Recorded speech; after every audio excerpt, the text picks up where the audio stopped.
Bom, a gente segue falando sobre essa mobilização contra a reforma tributária ou reforma da Previdência na França. A gente conversa agora com o especialista em relações internacionais, Leonardo Paz, que está ao vivo com a gente. E para essa conversa também está comigo aqui no estúdio nosso editor de internacional, Marcelo Favalli. Leonardo, boa noite, bem-vindo, obrigado pela presença. Boa noite, é um prazer estar aqui com vocês mais uma vez. E boa noite, Favalli. Leonardo, começo te perguntando, até quando será que vai essa onda de protestos na França? Já estamos caminhando para um mês já daquela manobra feita pelo presidente francês Emmanuel Macron para que fosse colocada em vigor a reforma sem passar pela Assembleia Nacional, e mesmo assim continuam esses atos nas ruas. Até quando o presidente francês vai enfrentar essa mobilização popular? Bom, é difícil dizer porque, enfim, o quanto você vai conseguir ter gás, especialmente dos sindicatos, para conseguirem manter a população na rua engajada. Tem um marco, esses marcos são sempre importantes. Agora, se não me engano, dia 14, o Conselho de Constituição vai julgar se é constitucional ou não essa medida do Macron. Tudo indica que vai acabar dizendo que sim, que a gente tem poucos elementos nesse momento para dizer que o Conselho diria que é o inconstitucional, e aí eu acho que uma vez isso passado, supostamente a lei poderia entrar em vigor sem grandes obstáculos do ponto de vista jurídico-institucional. Agora, isso talvez dê mais força para os sindicatos buscarem fazer revogação do governo, apesar de muita gente achar que passou dessa etapa, em tese, já não tem mais o que fazer. Quer dizer, agora é só uma revogação completa da lei. Então, vai depender um pouco das pessoas, depender um pouco do quanto o Macron consegue criar outro tipo de diversão, colocar outras coisas na frente das pessoas para que elas mudem um pouco de opinião, ou que elas olhem outros assuntos, ou fazer o que é a grande aposta dele, começar a mostrar dados econômicos mais pungentes da economia francesa, comprovando que essa medida dele vai impactar positivamente na economia francesa. Favalli. Leonardo, muito prazer falarmos aqui na Jovem Pan News.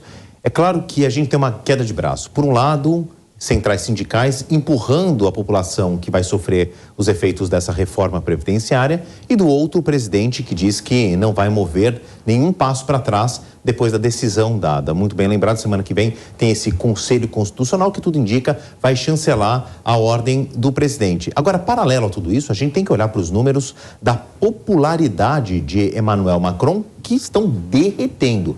Faço eu uma ideia que a sua principal rival política da extrema-direita, Marine Le Pen, deve estar dando uns saltos assim de alegria, porque ela pode capitalizar politicamente esses números que ele está perdendo. O que a gente pode ver a médio ou então a curto e médio prazo do futuro político de Emmanuel Macron?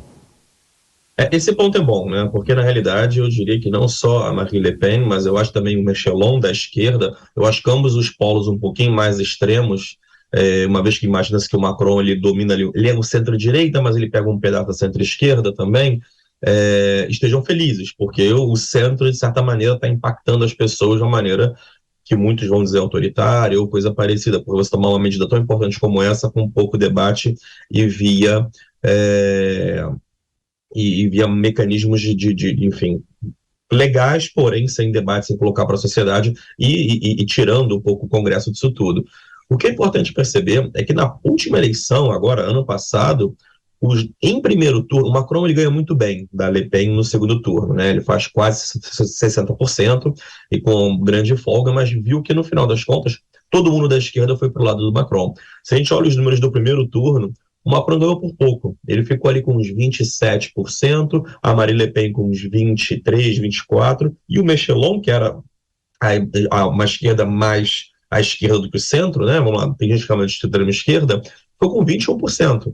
Então, na realidade, dividendos dessa perda do Macron, na minha opinião, vai espalhar para os dois lados, tanto esquerda quanto direita. Então, eu acho que os dois grandes polos, né, o centro se enfraquece e os polos de esquerda e direita vão acabar herdando um espólio do Macron. Então eu acho que vai ser uma briga mais complexa lá na frente, se tudo continuar mais constante, se o Macron não conseguir, passado essa crise, entregar algo muito interessante para a sociedade francesa, eu acho que os polos vão brigar mais fortemente para chegar ao poder nas próximas eleições.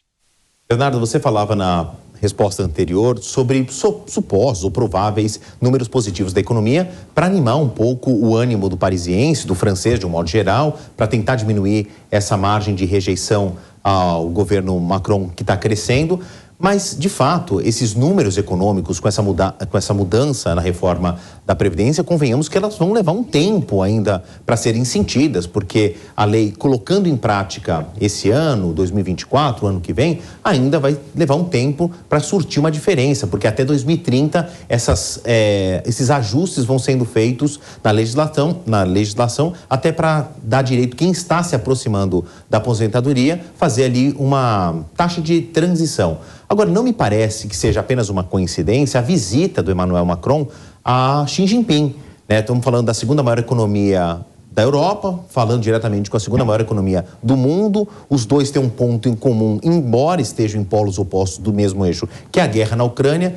Você faz uma relação entre tentar salvar a própria pele e essa visita à China? É claro que presidentes desse calibre não é que ligam um para o outro e falam, vou aí amanhã, né? Mas existe um ponto de intersecção aí, você não acha? Eu acho que sim, eu acho que tem sim. Você tem toda a razão quando você coloca em qualquer lugar do mundo, né? Quer dizer, reformas em pensões, reformas em previdência, o impacto é médio e longo prazo, né? Pouco impacta na conta do ano que vem ou do outro. Eu acho que uma das apostas do Macron, na realidade, é o fim da guerra da Ucrânia. Porque o fim da guerra da Ucrânia pressionaria muito menos a França em vários aspectos, especialmente do ponto de vista do petróleo. Agora, muito recentemente, a OPEP Plus, né? Quer dizer, a OPEP, os países da OPEP mais a Rússia, acabaram de negociar um corte na produção de petróleo que certamente vai impactar no preço do combustível, no petróleo, portanto, do combustível, quanto na inflação. Então, a inflação provavelmente será mais pressionada também na França. Péssima notícia para o Macron.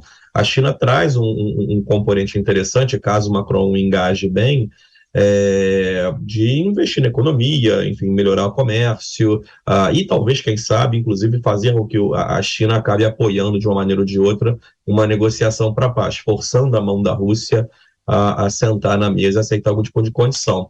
Agora, uma coisa que é importante a gente colocar, que a gente não colocou até agora, mas eu acho que faz de todo sentido, o Macron, ele é um presidente de segundo mandato, né? O presidente de segundo mandato, geralmente, toma essas medidas mais impopulares com mais facilidade, porque ele dificilmente está olhando para o futuro político dele, imaginando que ele vai ser presidente novo, primeiro-ministro, ou coisa parecida, né? A gente não sabe muito bem quais são os planos dele uma vez que ele deixa o mandato, só que ele tem muito mais tranquilidade. Quem perde é o bloco do centro. Quem perde, de certa maneira, com essa impopularidade, é o partido dele, enfim, é o caminho do centro da França.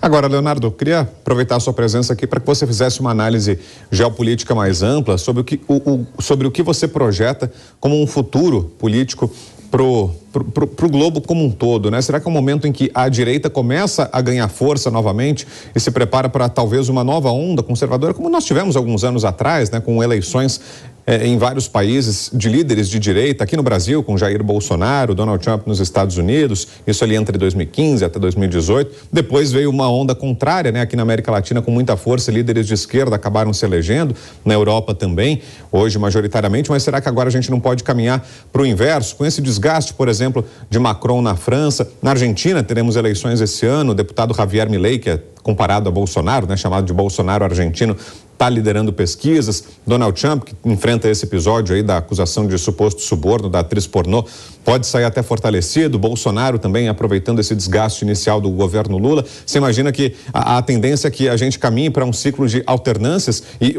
uma volta da direita? É possível projetar isso nos próximos anos, Leonardo? Vamos lá, você me pediu uma tarefa muito complexa e hercúlea nesse momento, né? Tem que polir bem minha bola de cristal. Eu acho que é o seguinte, eu acho que o que a gente chamou de onda rosa, né? O maré rosa, melhor dizendo, no início dos anos 2000, a gente basicamente olhou ali para uns 10 anos, enfim, praticamente, em que a esquerda conseguiu fazer os seus sucessores, né? Essa onda mais recente da direita, ela não sobreviveu, né? Quer dizer, ela morreu nos primeiros mandatos. A maior parte dos presidentes, ou alguns presidentes mais famosos no nosso entorno, como Trump, como Bolsonaro, como Macri, eles não conseguiram se reeleger. Na Europa, não chegou muita gente à direita, né? Você conseguiu um centro-direita, mas um centro moderado, e não uma direita mais da antipolítica, como a gente olha para o Brasil e olha para o Trump, no sentido da antipolítica, no sentido da política do establishment. Então, eu acho que é muito cedo para a gente dizer que a gente está olhando para um cenário em que vai ter um ressurgimento da esquerda, né? Desculpa, da direita, que as forças mais centro-esquerda, o direito-centro, inclusive, porque eu olho para o Reino Unido e eu olho para a França, o Macron, ele é direita, né? Ele é centro-direita, mas ele é direita. Então, acho que forças de centro e forças de esquerda que ocupam hoje ainda tem uma gasolina para queimar, tem algum tempo à frente para poder ver se consegue reorganizar isso tudo. A situação da Argentina eu acho que é dramática, a probabilidade do Hernandes acabar não ficando, eu acho que ela é real, apesar de que também o Milei na Argentina, enfim, ele lidera um pouco de pesquisa nesse momento, mas ele tem tem um pouco estofo no sentido de partidário, né? Quer dizer, o que a gente vê que hoje em dia, no cenário de hoje em dia, isso pode não ser um grande problema, o Bolsonaro provou isso de certa maneira, mas na média, essa estrutura partidária faz muita diferença.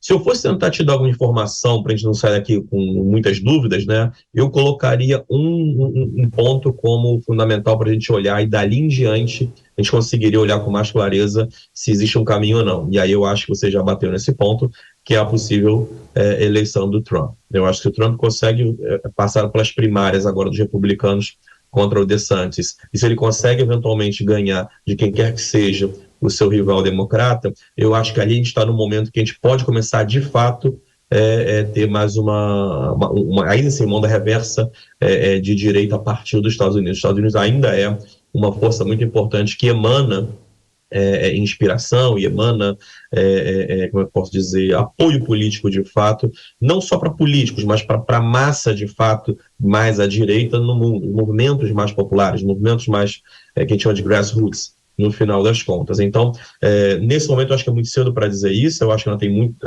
essa nova onda da esquerda acabou de chegar, pelo menos a grande parte dela, e eu acho que no ano que vem, no final do ano que vem, que é a eleição americana, e eu estou querendo dizer basicamente a partir de 25, que a gente pode ter um prisma mais claro de se a direita está começando a ganhar mais musculatura, reganhar musculatura, ou se talvez a esquerda e o establishment de centro conseguem manter mais um tempinho ainda, como fizeram no início dos anos 2000. Perfeito. Aí a análise do Leonardo Paz, especialista em relações internacionais. Obrigado, Leonardo, mais uma vez pela presença. Sempre bom te ouvir, acompanhar suas análises, te receber aqui na programação da Jovem Pan. Boa noite. Sempre um prazer, boa noite.